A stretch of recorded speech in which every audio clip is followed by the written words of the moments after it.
Beyond, and welcome to Podcast Beyond, episode 402. My name is Marty Sleva. Max Scoville is out sick. He has jaundice. Yeah, rip. He has gout. He's all yellow. He got scurvy. He's got the old San Diego scurvy. Rickets. But this week he caught Comic Cons. Jesus Christ. Wow. Well, it's gonna be that kind of episode. Joining me this For week. the record, though, he doesn't have any No, of that. he's just sick. he's He just just has a cold. He's thinking he has a tingling in his throat. It's fine. We'll power through it without him. Will powers through it. Joining me this week, Brian Altano. Andrew Goldfarb. Hey, I might get a call from IKEA. I'm expecting some furniture to get delivered. If they call, I might have to take a call. But we're gonna take a call on air. Okay. What is this thing doing here? That's an extra It's one. an That's extra. for It's decoration. E-mic. And making his triumphant return since 399.5, which is a big drunk mess, Zach Ryan. That's right. And I'll just let you guys know, I might get a call from West Elm. If that happens, I'm gonna have to take that. So. Old Quick West Blue Elm. Apron call.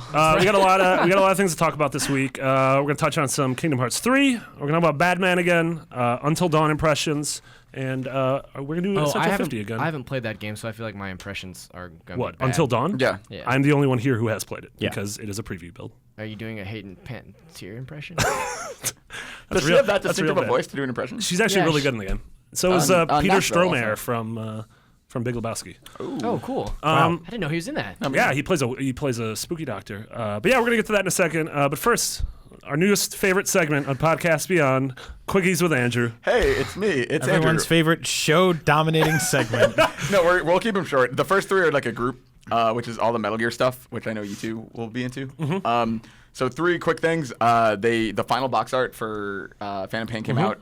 They officially now removed Hideo Kojima production and the logo of Didn't they Kojima do that once Productions. before? They did, and then They they did put it it on- back, and then they brought it. Then they cut it again. And it was like the website art, but now this is like the actual box art. art, okay. I'm Breakup- sure his the name's breakup's still real. in the credits, I would assume. Yeah, I mean, because as of the build I Yeah. played before E3, his name appears a lot. That's Because before every mission, before every official actual mission in the game, there are an opening and closing credits afterwards. Oh, and wow. Holy his name macaroni. appears like 5 times in the opening and closing credits of each. for now. That's really For now. For now. Yeah. Well, because here's the other thing, right? So two other quick stories related to this. The voice actor who plays Snake in Japan said that this studio is officially dissolved.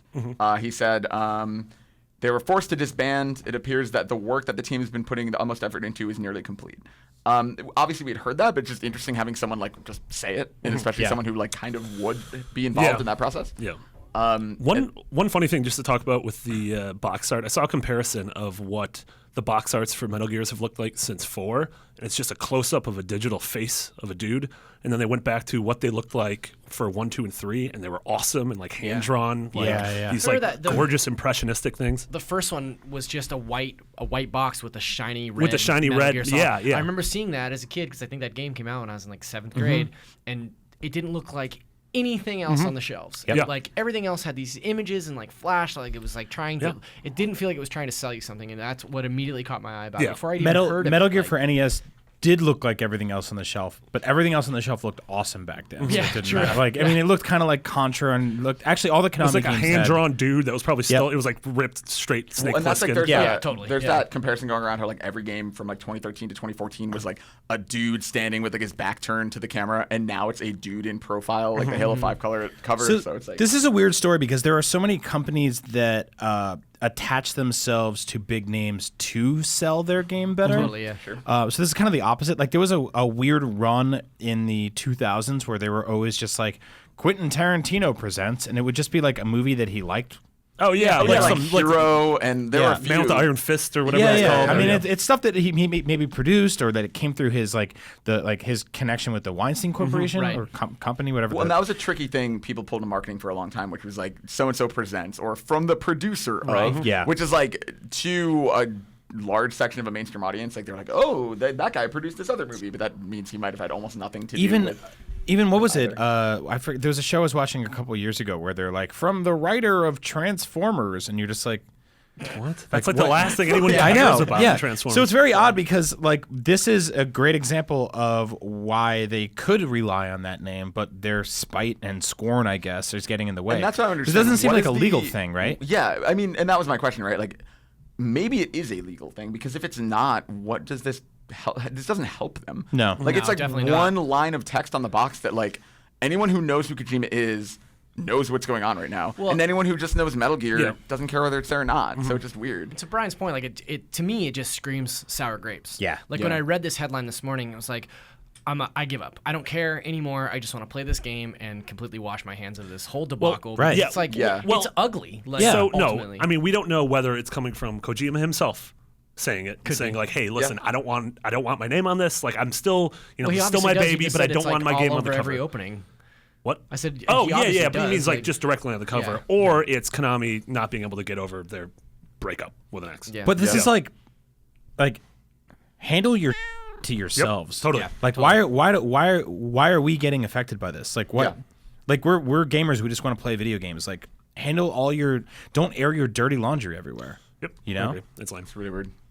Okay, a few more. We kept trying to keep it short this week. Kingdom Hearts 3 will be. Wait, did we D23. talk about PT?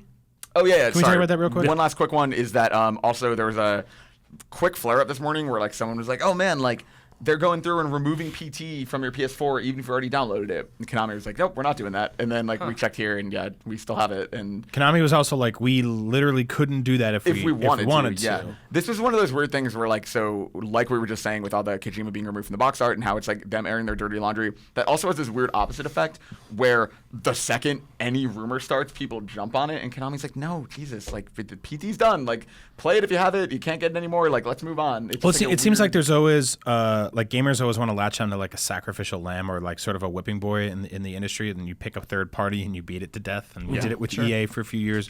We're still kind of doing it with Ubisoft in terms of like the fact that Post-Unity. or downgrading games and stuff like that. And now it's totally Konami because I just don't really trust anything they say. And this story was bittersweet because it's like, guys, no, we're not taking PT off your consoles. And it's like, oh, cool, can you put it back in the store? No. Then go to hell. They did, however, go through and remove all the spooky parts from that game. That's So right. now you're just, That's right. now They you're are- just wandering around. It's in just a a dirty real, house. real boring circle hallways. Yeah, now all the ghosts are just texts that pop up and say Hideo Kojima. So yeah, D23, which is like a Disney expo that's traditionally fairly small, but this year could potentially be huge because there's so much now that from all Star of Wars their and Star Marvel. Wars, there's Marvel, there's like all these video games. All the so- Marvel and Star Wars stuff doesn't really like Comic-Con has somehow become like a DC show. Yeah. Yeah, this is the first year that's Marvel true. skipped. They had so, everything, yeah. so all of the Marvel movie and video game stuff and everything is going to be D23. That's now. crazy. I hadn't even considered that. Yeah. So that is now Well, another. we're assuming, right? I don't know if they've said. Yeah, that, I mean, but we know there's gonna be Star Wars stuff. I don't know if Yeah. we know like Disney Marvel stuff, but I assume. I assume assume. why Yeah, else yeah. pull out? Yeah. So the quick version of the story is that they confirmed that Battlefront, Disney Infinity, and Kingdom Hearts 3 will be there. And the way they worded it, like the only thing there that isn't Star Wars that they're talking about is Kingdom Hearts. And so it's like they talked about how there will be a never before seen gameplay, new reveals, and surprises. Like, could this be when we finally get the Star Wars world confirmed? I mean, that's been one of those. Maybe that's a stretch, but Yeah, no, I don't think it's too much of a stretch. I mean, I updated a feature that we put up last week of just sort of 9 places I would want to see the next Kingdom Hearts go to, especially now that we know Tangled's going to be in it. And Star Wars is the thing that makes the most sense. Like, I understand it's probably more difficult to get a thing like Star Wars in than Tangled or than Frozen, just because there are a lot of players involved. Same thing with a Marvel movie.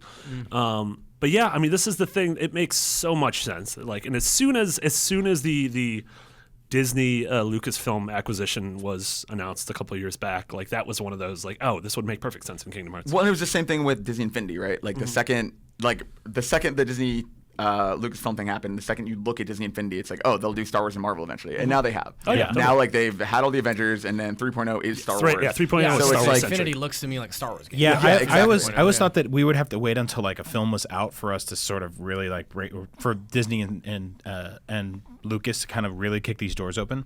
But they're everywhere. Like, and it's also like their theme parks now. Like the new revamped Star Tours, the Star Wars ride. Like the gift shop there is full of stuff like the Mickey Mouse helmet that's also R2-D2 ears. There's Christmas ornaments for like a Donald Duck Boba Fett, and like there's that an was entire like crossover line where like we're seeing those characters directly, specifically interact with each other in merchandising. Yeah. Like it's just a matter of time for the video game. I feel like it felt like it was like a week after that got announced. There was already like Mickey and a Darth Vader outfit. I know, right? Like immediately. And obviously, I guess they could have prepped that stuff ahead of time. But this is just interesting to me because Kingdom Hearts has always been that really cool, like, oh, it's like all these worlds coming together. But now that like Disney owns so much as compared to they did when Kingdom Hearts 2 came out, it's like God, like the possibilities. Like thinking of what a Star Wars world could be like is so interesting. Yeah. And would it be original trilogy or would it be Force Awakens stuff? Certainly. Or would be Clone pretty Wars, Or which Clone seems to be the Wars. thing most geared That's towards true. kids. Yeah. Yeah, but I don't know, man. Like I almost would prefer that they keep Star Wars and Marvel out of Kingdom Hearts because And let it just be the thing, Disney. yeah, the things that I loved the most about the Kingdom Hearts games was the way that the animated stuff was integrated so well into Square's universe and vice versa. Like how those two aesthetics played off of each other. Yeah. And Yeah. I thought it was a little weird in the second one when there was Tron Land. And Pirates of the Caribbean Pirates, Land. yeah. We're going That to get was a Lone little Ranger strange. Land and John Carter of Mars Land. And like to be wow, but to be like completely honest, like I don't feel like they need to shoehorn Star Wars into everything, and I would love it if they kept it out of Kingdom Hearts 3. But that being said, almost 100% guaranteed. That it'll- Yeah, and like we've been Like, talking about how it's like seems like a no-brainer. I would be amazed if there's not like a Frozen world, and I would be amazed if there's not like it's not even just a marketing tie-in. It just like makes logical sense because like to kids now, right? Like Frozen is as big of a deal as kids 30 years ago might have thought Mickey Mouse was, you know, and that's like it just makes it part of that kind of cultural significance that I think makes a level like that more exciting for a kid. Yeah. Remember Out on the Range? Yeah, There's a movie about cows. Maybe they're going to be there. could be. Yeah. You never know when cows are going to show. That's the thing with cows; they can come in at any moment. It's very sneaky. Most Absolutely cows. not one of the Cows are very slow. They usually have bells around their stealth neck. is 100% not a trait people use to describe cows. Yeah, they do have bells around them. You can hear them everywhere. And that's when they're not born talking. with no cow. They also only go to places that are covered in grass they can eat because they constantly love to chew. Big fans of chewing. Yeah, you're way off. It's like a cow in a china shop. Quick one. Cow in the hand is worth a cow in the bush. You love that. You love that phrase. Jade Raymond, who was kind of the face of Assassin's Creed. She was a producer on the original. Just real quick, she started a new studio called Motive, and they're part of EA. And the first thing they're working on is Amy Hennig's Star Wars game in cooperation with Visceral, which is super exciting. cool. Yep. I think that's So awesome. cool. I think there's potential here for something really cool. When she was at Toronto, Ubisoft Toronto, she oversaw Blacklist, and I don't know. That game is like kind of underrated. I think. Splinter Cell Blacklist? I love that a lot. game. Yeah. It And just I came only- right at the tail end of the last gen. And That was the thing. Yeah. And people were waiting to see if it would straddle that line and be like, kind of like Double Agent was on old Xbox and Xbox 360. Yeah. So I don't know. Like, I think like it'll be interesting to see. Obviously, like I'm excited for Amy Hennig's Star Wars game. Yeah. Regardless of this. You know the but rumors are it's Han Solo, right? That's what. Yeah. Yeah. And now that there's a Han Solo spin-off film know. officially announced, that adds a lot of fuel to that. fight, Yeah, too. I mean it's awesome that one of the people like integral with Uncharted and then one of the people integral with Assassin's Creed are working on a Star Wars that gets what we me assume is so a third-person excited. action adventure game. Well, Like, Nolan North said that thing recently that it's like sort of like a spiritual successor to 1313, and that's in the style of Uncharted. And yeah. it's like, God, like just picturing what that game could be under Amy's direction, because like it's interesting that if you look at what Uncharted 4, what we've seen so far, and if you think of Uncharted 2, I do, and if you look at The Last of Us, obviously, I do think the kind of Neil and Bruce mentality seems to be a little darker. Whereas yeah. Amy is much more of that like fun sense of adventure. Yeah, it feels like which Indiana is Jones. Han Solo. Yeah. Like that's Yeah. what I want from a Yeah. Han I Solo. wonder if game. Nolan North's doing the voice of Han Solo. That would be incredible. That'd be cool. Yeah. I mean, like there was a picture that Amy Hennig tweeted out at Lucasfilm, like with the Yoda fountain in the background with Nolan North, and so I think a lot of people are speculating on that. Yeah. And it's also like, Well, the if picture this was Uncharted, it was with Nolan North and Nolan North's his son. That's right. which I found really interesting. Maybe like a father-son dynamic or something. Yeah.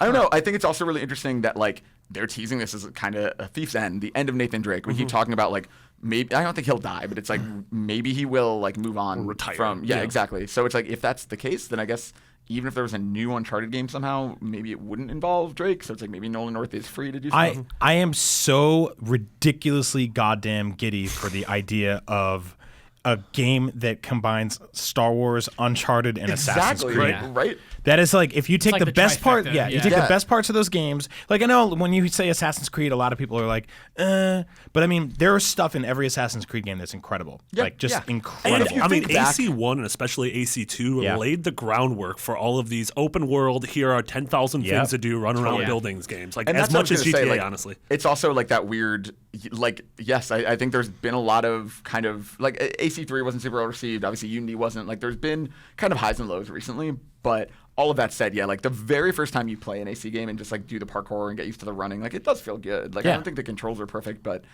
I don't know, man. Like, I think this could be I'm really excited to see what this ends up being. You think he's been climbing all over Coruscant and shooting bounty hunters? Just going out to fix stuff on the outside of the Millennium Falcon and recruiting There's going to be doves that You're he gonna has to be collect. He's been going through hyperspace and climbing on the outside. Oh my god! Jesus. So excited for this. Yeah. lots of smuggling. Lots of smuggling, lots little of snuggling. Chewbacca sidekick you can play with your friends. There's a girl. She does a kiss. One whole kiss. Just one. Last thing is, I know something you want to talk about a lot about, Brian.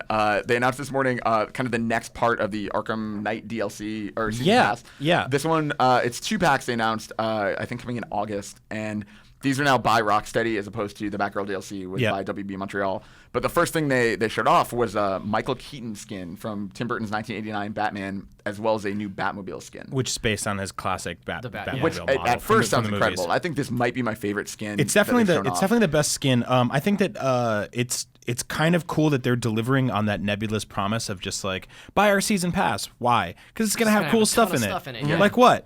Yeah. Nah, just trust us. There'll be cool stuff. There's a big button. It says $40. Just buy. What do you Don't give worry a shit? So that's really awesome. I got really excited when I saw the Batmobile skin because I'm like, that's incredible. Yeah. But then I remembered that the way that you basically are in tank mode most of the time you're using it. In the actual game, and I use the Burt Ward or the Adam West skin, and it basically just puts stickers on his bat tank, which are cool. Like it makes it look awesome, but it's still like you're driving a dumb tank around. Totally. So this, I was like looking at it, and I'm like, oh well, the original, the '89 Batmobile, actually in Batman Returns, does this awesome thing in this high-speed chase where it opens up and the sides guns. fly off. Yeah. And I'm like, well, that gives it potential as sort of like bat tank out and open. I'm like, that's really cool. That means they animated that. No, Nope, not none so of those much. things. So it's only certain parts of the game it works in, right? Certain things, there are like Riddler races, and there's just like kind of like high-speed pursuit type things where you can use this skin specifically and skins like this. But for the rest of the game, aka the 60% of the game where you're driving around and you have to tank things down, as you know, Zach, as someone who finished it as well, it's a lot. The last third of that game is a Batmobile game. It mostly is, yeah. So it's a super disappointing, really big missed opportunity because this is like the closest we've ever gotten to having an '89 Batman game, especially because there's new areas in it too that are covered in snow. What about the '89 Batman game on the NES? That was a good one. Yeah, where he was purple. Yeah, and the first level you fight like a man with a flamethrower who flies around. You remember that from the movie? No. That was my favorite scene. When Bob the Goon got his flamethrower flying suit. What's crazy about this Batmobile skin too is that all the other Batmobile skins work everywhere. Yeah. Like I don't understand why this one does. Why it's not universal. Like why it doesn't work across all. Well, like, I understand like that it's maybe a question of the design and the way that it transforms into a tank, but like. That stupid Joker tank with the dumb mouth on the front that works everywhere. Like, but that's just like this is and that's exactly it, right? Like this to me, this goes back to the design days of what this Batmobile was supposed to be, because not only did they shoehorn it into so much of the game where they're just like, oh, you gotta do this, you gotta do that, you gotta pull off this wall using this bat tank, but they knew going in that they were gonna launch 100 skins for this game, because they have for every Arkham game, right? So why not have designed that bat tank to be sort of modular to begin with, where you could swap out an '89 Batman. And it's really interesting because so there was, when Arkham City came out, they had all the skins for Arkham City, and then there was this mobile game that's like basically like a little fighting game called I think it was called Arkham City Lockdown on iOS, which is like not a great game, whatever. But what's interesting about it is that the skins, which you could buy in that game or unlock through like promotions and stuff, affected Batman's attributes. Yeah, that's so cool. it's like if you were Dark Knight Returns Batman, he was a lot like bigger and stronger. Like his strength was like 105, but like his speed was way slower. And it's like it affected you. And so like I was hoping that for Arkham Knight they would finally learn like how cool is it if like when you're choosing this skin it's more than just cosmetic and it actually affects the game. Yeah. And then by adding car skins it's like even cooler because it's like, oh, like wouldn't it be cool if like maybe if you use this '89 Burton skin you can't transform into a tank and you're really vulnerable, but you do more damage. Your guns are heavier, like whatever it is. Like I think there was potential to have a really interesting dynamic there to make these skins kind of more worthwhile. Yeah. But instead they're just like essentially like it's like having a cool Xbox Live avatar or whatever. Like you can spend money on it. But to be fair, the Adam West skin changes the way that you play because that is hilarious. Yeah, it does. I was about to say the same thing. It will physically put a gigantic goofy smile on your face. Or the terrifying anime Batman skin. Speaking of Batman, Dakota says, Beyond! Beyond. Beyond. Hey guys, regarding the discussion about the open world of the newest Batman title being its downfall, the solution seems incredibly simple. We often describe these games as Metroidvanias, but I think that when the next title really needs to solve is its problem is a healthy injection of Zelda-isms. The Zelda games are huge open worlds, but you have to go from temple to temple in order to predefined order, which content gated by gadgets. I'm surprised that when Batman went from the confined environment to the original to the open world of the subsequent titles, they didn't adhere to this temple hopping trope. It seems like a very clean way to maintain the open world. Go back to these classic touchpoints that made Arkham Asylum so damn tight. Throw in a boss fight at the end of each temple, and there you have it. 80% of the issues of the newest title are solved. I love that. Yeah. I think it's a great idea. Well, I think that's especially- what made Arkham Asylum work. That's what I Well, was gonna like, say. imagine- It's so- like, yeah. Arkham Asylum definitely, the first game definitely took some notes from Zelda Yeah. in the way that Mm-hmm. that even more so than I think it did from Metroid, because there are fights or places that you can't access until you get that gadget, and then you have to use that gadget to defeat, Killer Croc or whatever. Yeah. Mm-hmm. So it's like I think that game was actually the closest to Zelda than any of them have been. Yeah. God, that would be so awesome. Yeah. That would be so awesome. But the problem is that, in the fiction of Asylum City in the night, like, it would be weird. It would be like that dumb moment at the beginning of any Metroid game or you Symphony of the lose Night everything. where someone takes away all your things. Yeah. And that's annoying too. Like, I hate like Symphony of the Night where you start off and then death appears and takes away all your abilities. What is it, man? So the way you do it is you give 8 of the most iconic Batman villains their own layers, right? Yeah. Like you have this, Penguin sewer area. Well, they already do that anyway, or they did that in City. They did it in City, yeah. But so this would be sort of like, Poison Ivy has this entire tower that's covered in trees and plants, and you get in there, and halfway through you can't really get anywhere. But there's like one of her henchmen has like a weapon that's stowed away somewhere in a locker. You open it up, and all of a sudden you can traverse through this level. Yeah. And it's ultimately used as to kill the boss or defeat the boss. And you do that times 8, and then you put some stuff in the open world that's like, which obviously would be a lot smaller and more refined. And you put stuff in the open world that can only be accessed by those levels. And you do it like Link Between Worlds did, and you let people play them out of order. Yeah. In any order they wanted. So if I started and I wanted to fight Penguin first, I could go down to the sewer and do that.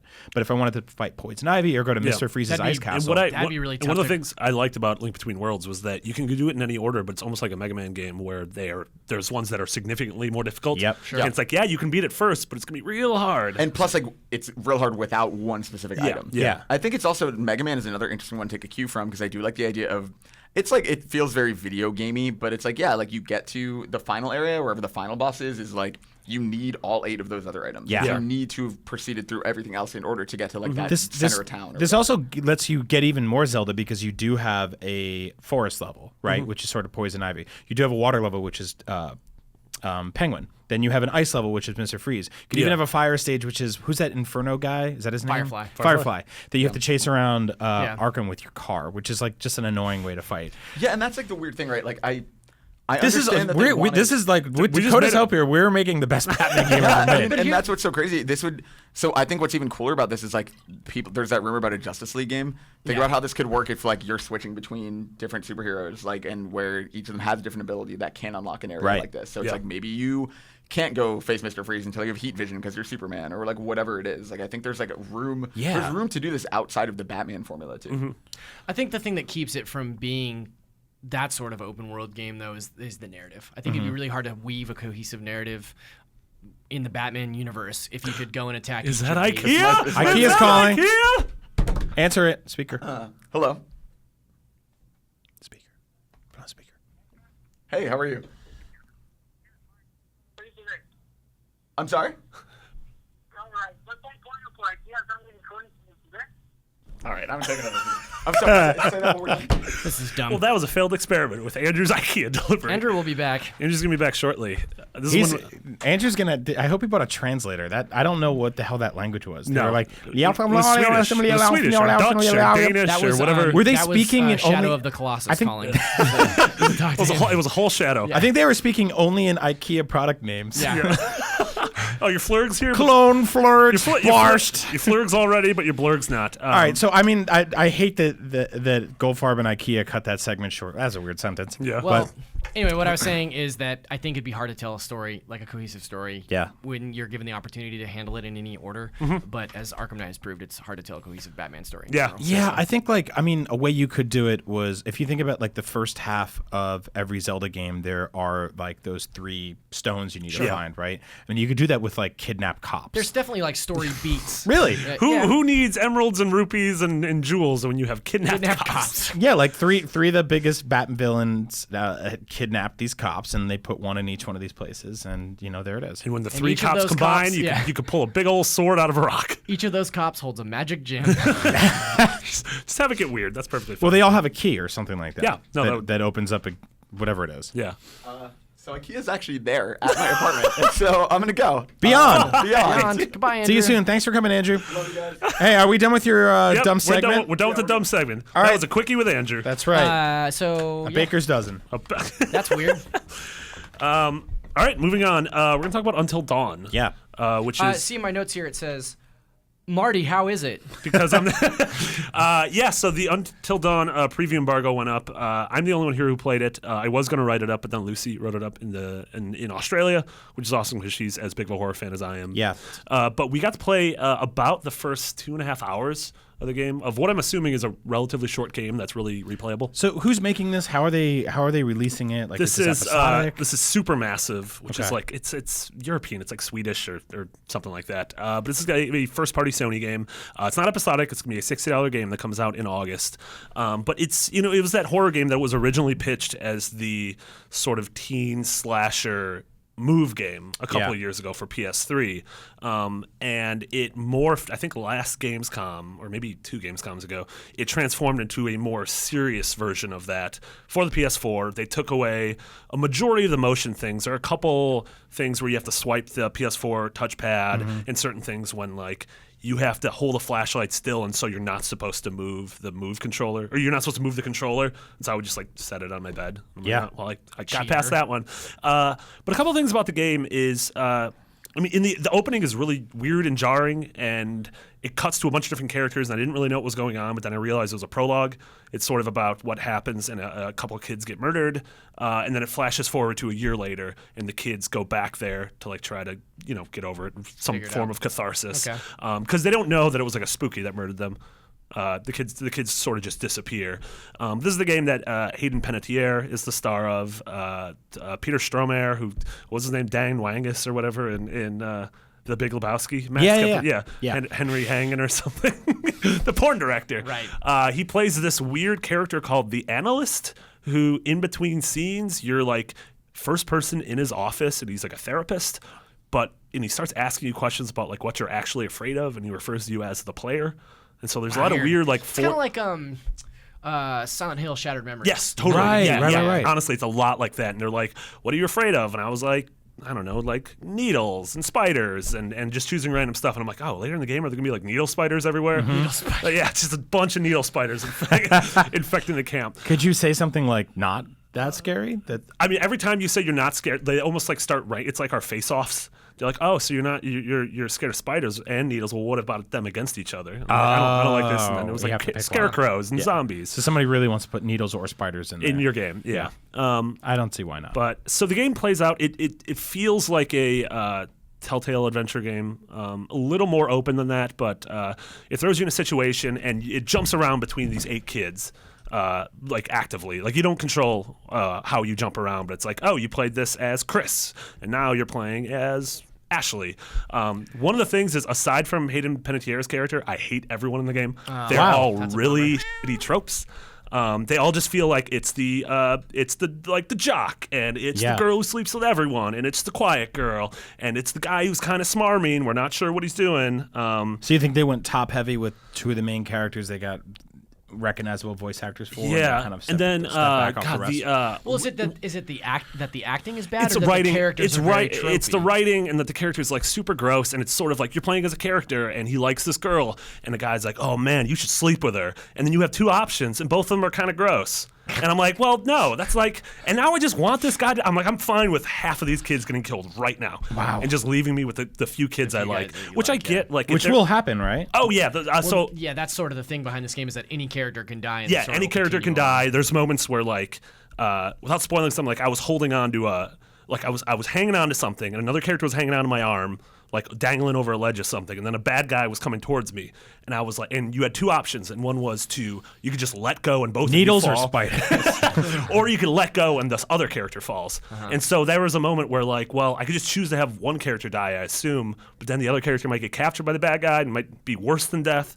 Man. Like, really interesting moments. There's from what I played of a build last year, there's like very Saw-like moments where a couple they're both in this really messed up torture situation, and there's like a bullet in the guy's like whoever the bad guy is like the guy can either blow his brains out or you have to kill your girlfriend. Jeez. Yeah, so there's like really like weird messed up stuff like that, and I imagine there's a way to get out of it because they said it seems like there is a perfect ending where everyone survives, but you really have to make Gotta make the right right choices. gotta make the right So do you think it's okay that you hate the characters, considering a bunch of them are gonna die? I'm sort of fine with that. Like, are they doing that on purpose? Yeah, I was gonna say, is it intentional? I mean, Because have you guys ever seen the original Texas Chainsaw Massacre? Oh, yeah. Yeah, so it's one of my favorite horror movies. I think it's the most terrifying movie of all time. Every character in that movie is an idiot. Yep. And Totally. just you hate them. Like Yeah. every teenager in that movie is just like, hey, let's go hang out in the woods. Let's go hang out in the haunted house. Or like there's a kid in a wheelchair and they don't take care of him. They don't like you want everyone to die, and even the wheelchair kid's annoying. Like Yeah. you're like, just get cut up. Yeah. Where's that? And you hear the chainsaw noise and you're like, finally. finally Take something these bad's people happening. away. Yeah. These pieces of trash. Yeah. So maybe it's like that where you're It's a little bit like supposed to that, hate them. and you do gravitate towards, because the Hayden Panettiere character is like the one character who like stands up for the people when they're being made fun of. Like at least in my game, she's trying to like calm down situations. Like she's not whoring herself out immediately. Like it's really I don't know. It's that dynamic's interesting, and if they are going for like a 70s 80s slasher drama, then totally they're sort of nailing it nailed like it, that. yeah. The game's really pretty. There was some sort of like hitching problems and weird cuts, which might be just because of the preview build. Yeah. So take that with a grain of salt. But the game's gorgeous. The environments are gorgeous. The facial animations are incredible. That's cool. It had a ton of really effective jump scares, but it didn't really do a fantastic job so far of building like an actual scary tone or mood. It was just like I had to go into a closet and grab a thing, and then a badger jumped out, and I was like, oh god, and like it made me jump, and I'm like, well, it's just a badger. I'm not. But those choice situations, like you're describing the cliff choice. Yeah, like, yeah. Those are appropriately tense though. Like I get to certain things and I'm like, geez, I don't know, like, is this what I want to do? Is there like, a time limit on those decisions? Certain decisions, there's absolutely a time limit, and it sort of does the thing where this is a major thing because like how a Telltale game handles it, where afterwards it talks a lot about like the butterfly effect. Yeah. And afterwards, these like little butterfly icons appear in the corner. I really enjoy that. That's something people are kind of mixed on Heavy Rain, but that was one of my favorite things about it was that when a bunch of people I knew were playing it at the same time, and I could come into work and be like, so did blah blah blah. What happened to your character here? Yeah. Like, I mean, so that's what I'm even excited for. Like that moment I was talking about where the two characters are hanging on the ledge. Like I chose to have both of us fall. Yeah. And I'm excited to see, like Destin's playing it right now, and I'm excited to hear if he held on. Right. Like what happened there. And it seems like you can get like really different with how the decisions are made. So Right. I'm excited. Like as someone who likes horror games, this definitely seems like one of those. It'll probably be the length of The Order, I'm imagining, because I played about 2.5 hours, and judging by the collectibles, I was like almost a third the way through it. But it is, if you like it, replayable. Seems like it'd be fun in a party. That's what I was going to ask is like, how do you feel like the replayability is? Because I really liked Heavy Rain. Yeah. Horror Rain.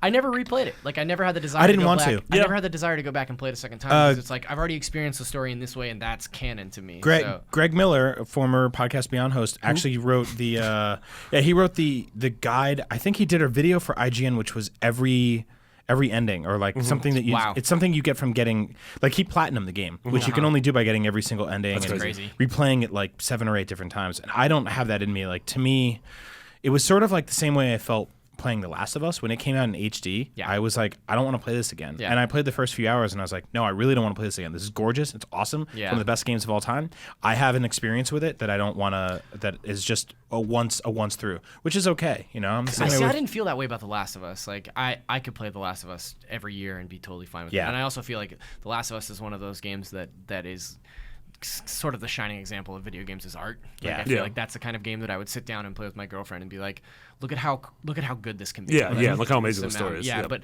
but yeah, I totally feel you with Heavy Rain, and it kind of seems like this game Yeah. too. Maybe like you could play through that 6 hours once and really feel like, okay, I've seen my version of this story, and I think maybe the replayability actually comes in the conversations like you're talking Yeah. about with Destin and seeing how their story played out rather than Yeah. experiencing it again yourself. So how long is this game going to take to finish? I mean, I don't know for sure, but I'm imagining 7-8 hours. Okay. Just if the amount of collectibles I had after 2.5 hours is reflective of actual chunks of the game. What do you collect? Knives? You collect Heads? no. There's these. There's sort of like there's 4 or 5 like actual mysteries in the game, and you are collecting things that's sort of piecing together. Like what happened at this place 50 years ago? What happened to the 2 girls from the prologue that disappeared?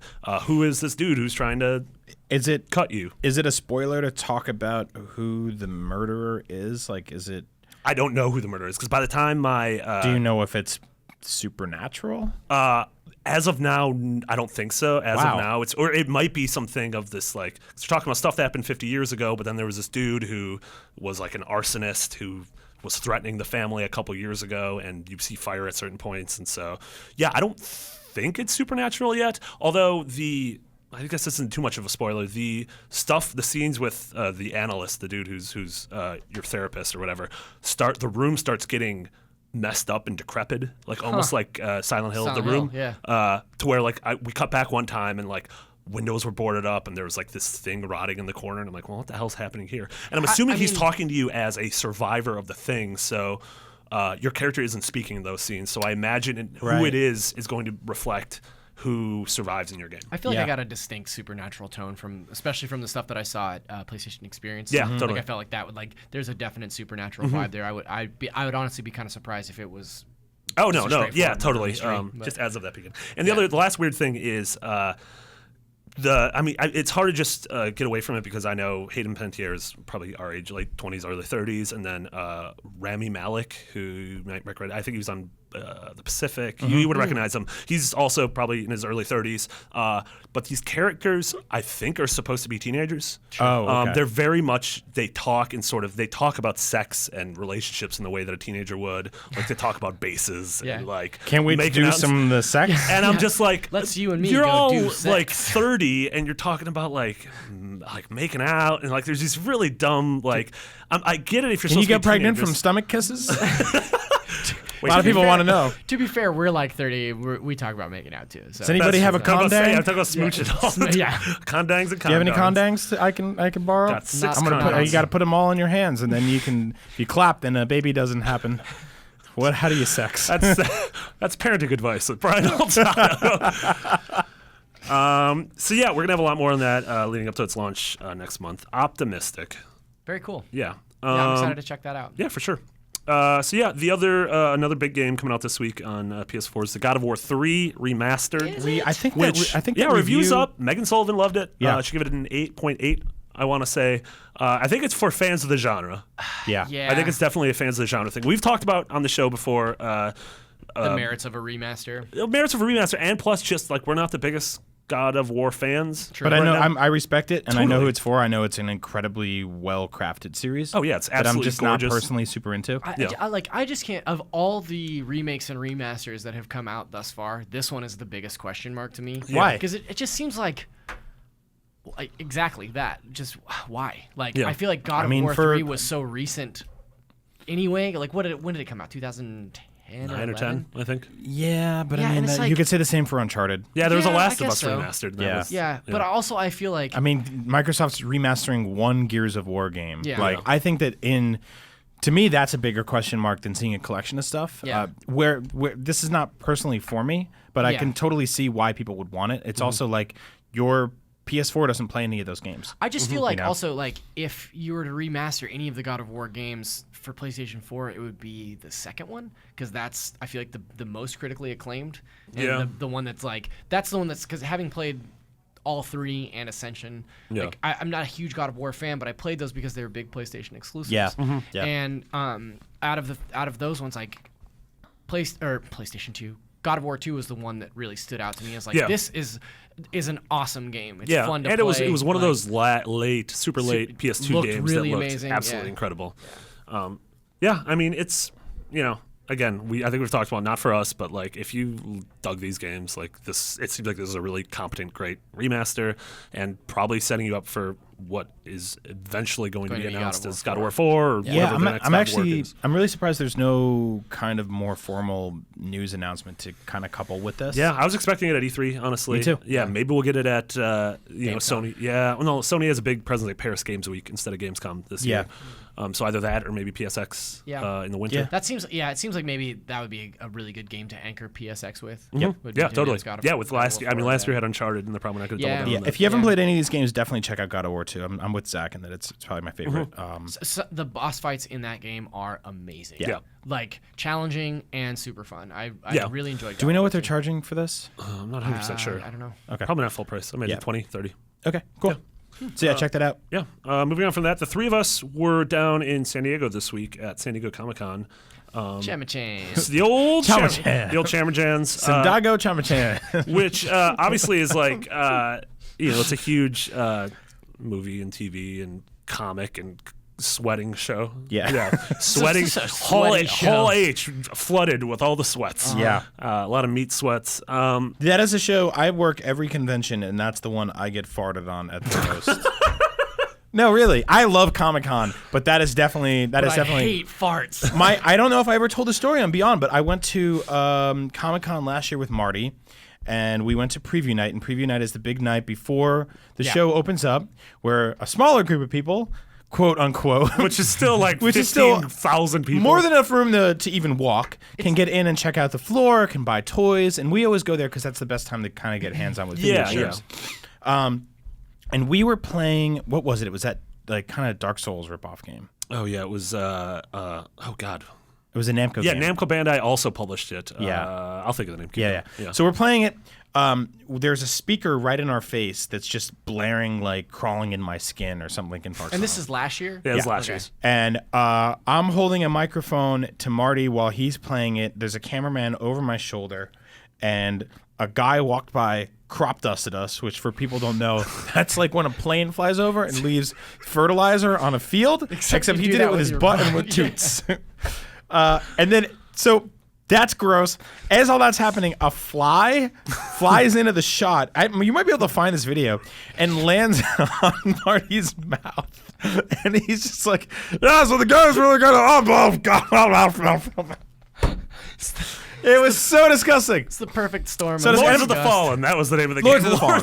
Yeah, I love what I get to do for a living. I never complain about my work conditions or anything like that. That was the closest to where I've ever been to being like, hey, this is unacceptable. That happened to us at Gamescom, or not Gamescom, but at GDC too. You and I and Max were down on the floor, and somebody crop dusted us, and all three of us. That was a real big fart. Yeah, all three of us at the same time. We're just like, whoa. What? I feel like this is like a thinner situation where like you did something bad to someone, and like an old gypsy said a crop dusting curse on you. Exactly. Or the farts are coming from inside the IGS. Nobody knows. But Comic-Con is a weird show because it's not like, you're not like, oh, the Nintendo booth or the Sony booth. Like Nintendo kind of has a corner, and then they also have their sort of offsite thing. Microsoft has the same thing where they have a couple games on the floor and then an offsite thing. But Sony didn't really have an area dedicated to just their stuff, right? It's not game centric. Yeah, no, Sony especially. Microsoft had an area and Nintendo had an area, but Sony had like an offsite. They're partnering with a thing called Nerd HQ.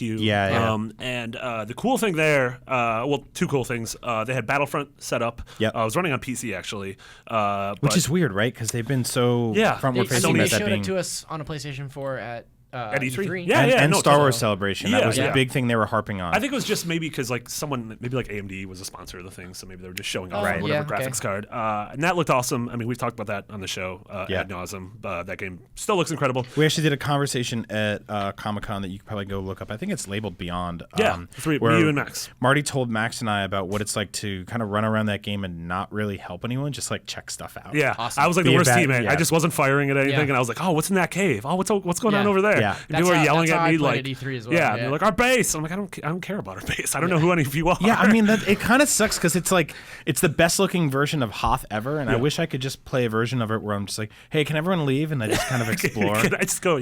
Check out all the little caves around and caverns and crevasses. Totally. Oh, a lot of crevasses. I'm a big fan of Crevassier. Yeah. Crevassier. I don't know. But the really cool thing was I got to Jesus Christ. I got to play the Morpheus demos from E3. Max talked about them a lot a couple episodes ago. But to me, it was a really cool example of showcasing sort of the breadth of content that VR can have. There was the horror demo called The Kitchen, where you're sort of strapped down into a chair and you're holding a controller in your hands because your character is supposed to have their wrists tied up. You're in a chair. You're in this smart. Cool. Yeah. Totally makes sense. And you're in this like filthy kitchen, and you're looking around, and there's a like cop who's bleeding out on the floor. He gets up and he's like trying to.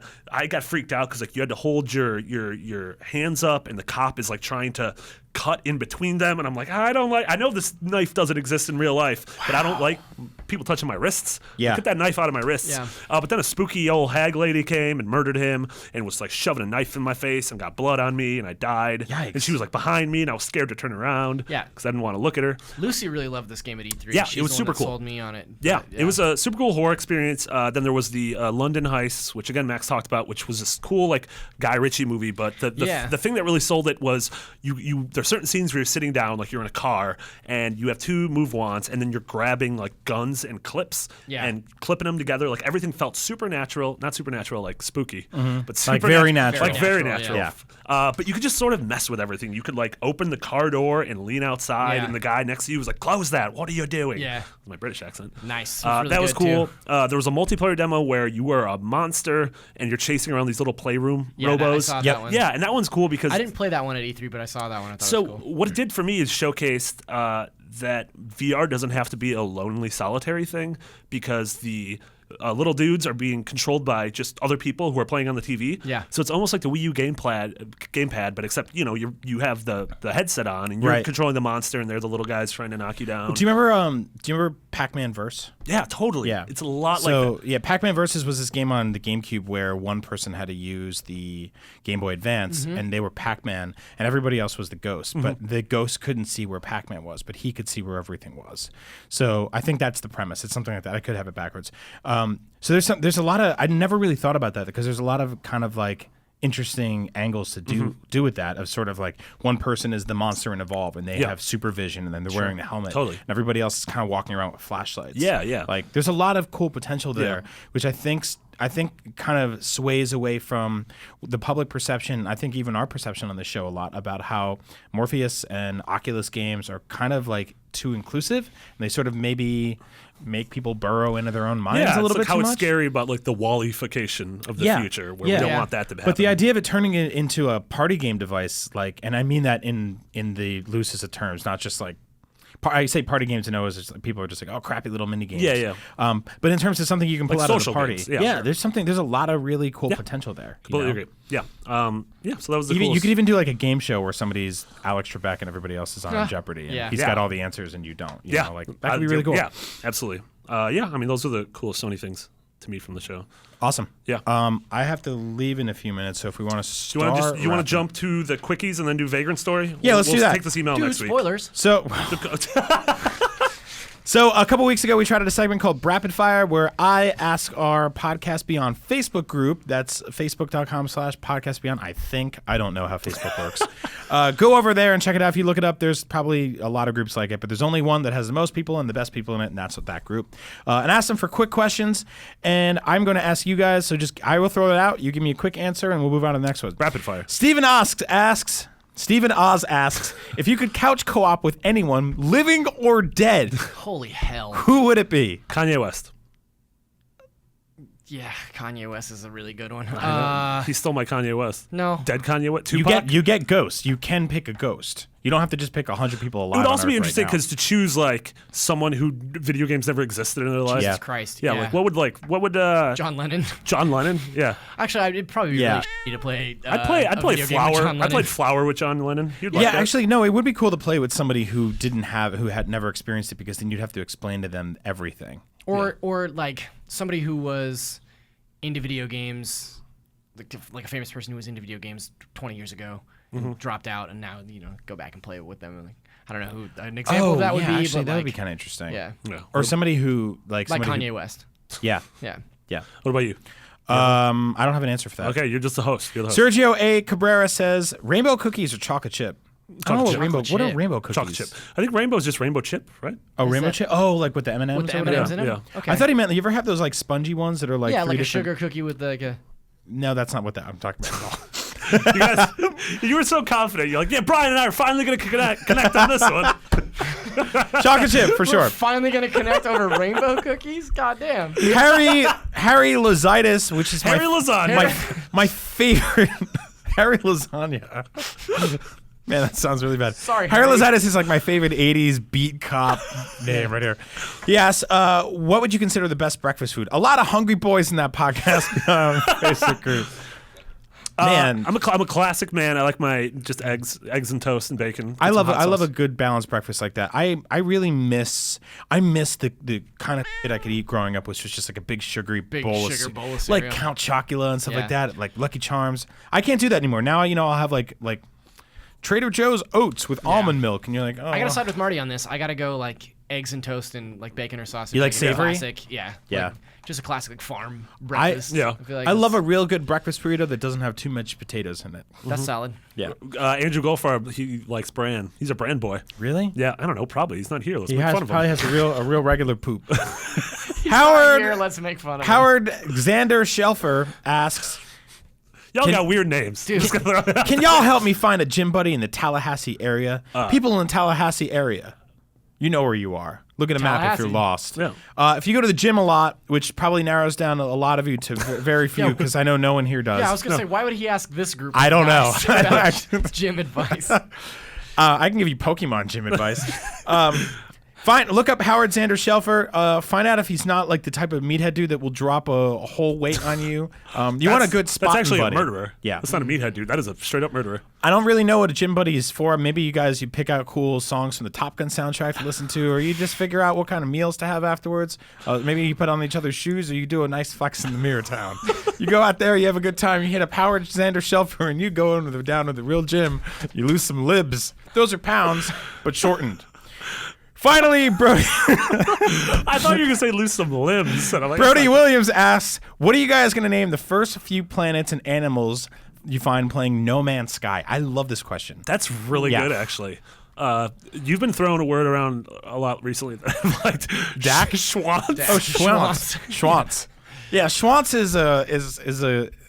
is a type of Dak. Yeah. Yeah, Schwantz is a very definite type of deck. I don't know, like when I play games, like especially a game like No Man's Sky, I'm assuming like I tend to get like very literal and I take them very like really seriously. Yeah. So like I feel like if I'm gonna name planets, like I'll choose some kind of theme and like name planets after a certain like I don't know, not like philosophers, but something along those lines. Like What if you had like a gym themed planet called Brotopia?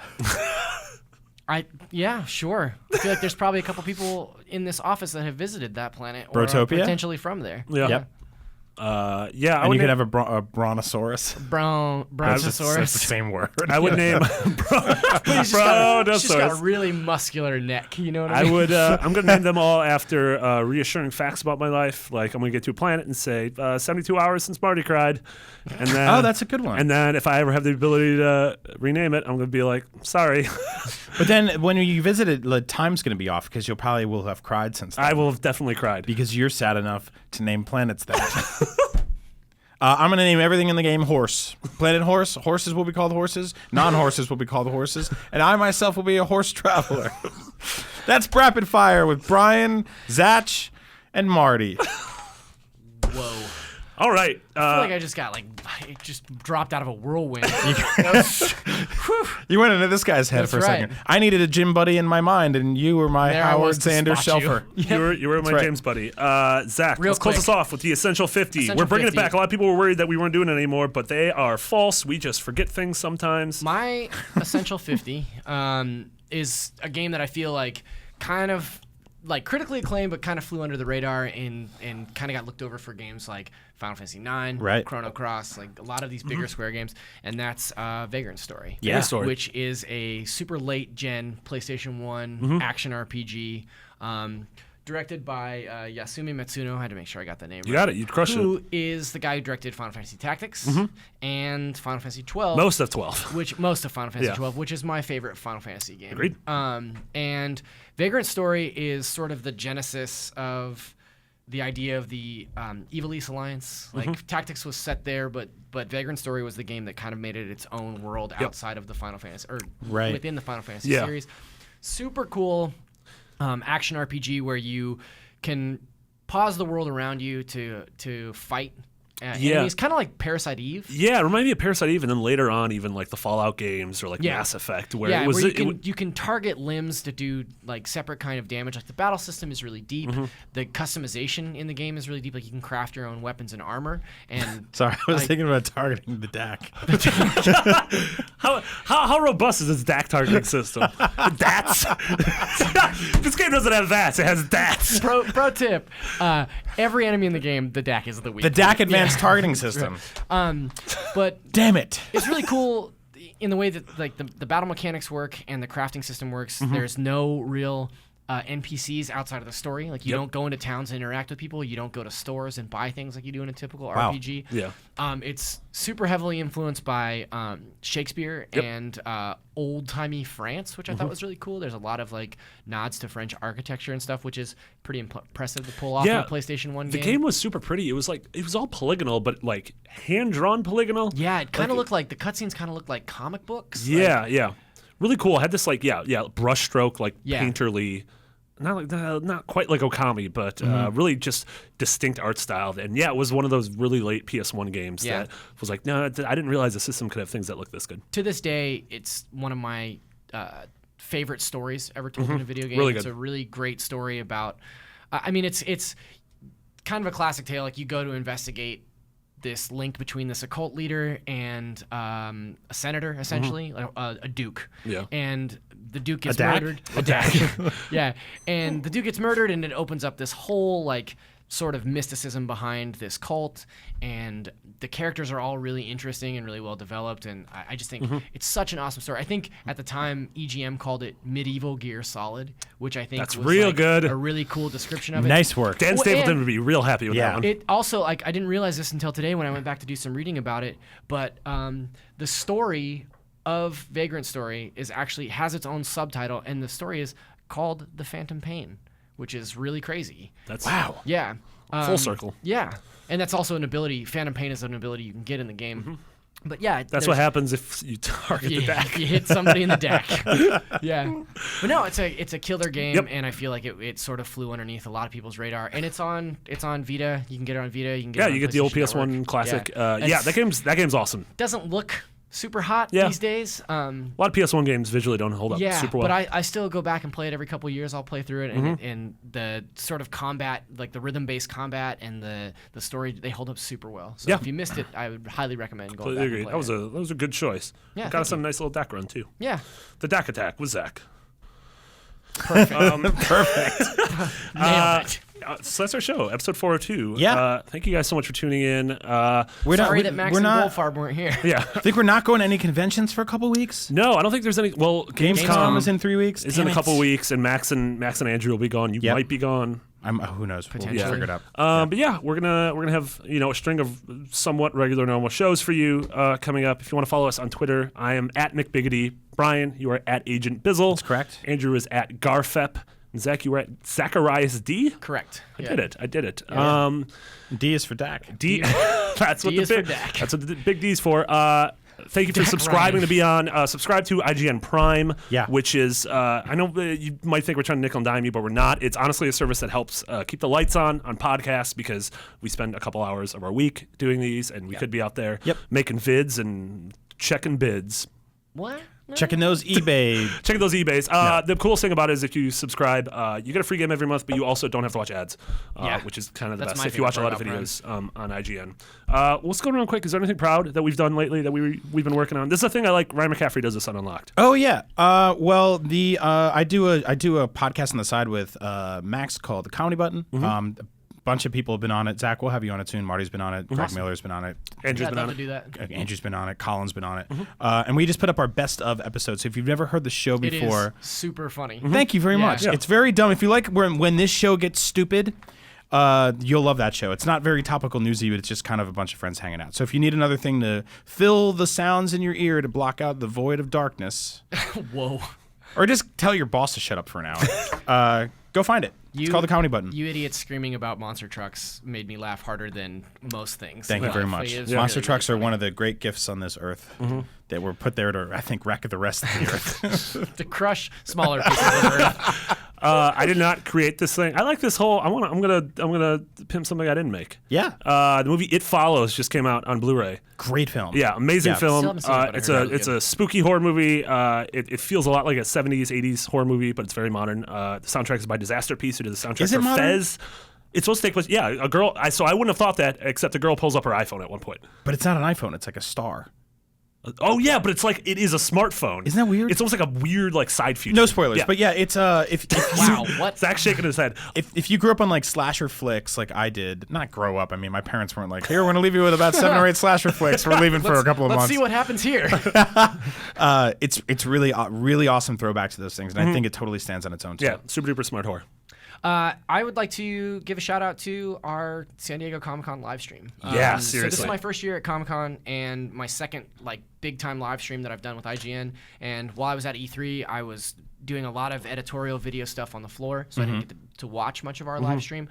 But being in the balcony and coordinating with the live team and seeing it, like watching it go up online live, I was super impressed with the amount of content, the caliber of guests that we pulled in. Like Yeah. it really, to me, like I think it was like halfway through the second day, I was texting people in my family and my friends and being like, hey, you should tune into this because it's like super pro and I'm really proud to be working on Yeah. it. So I sent the video that we did a video interview with Kiss with Gene Simmons, Yeah. where we So talked about crazy. Scooby Doo, and I sent it to my wife's parents because my father-in-law is like a old school rock fan. Yeah.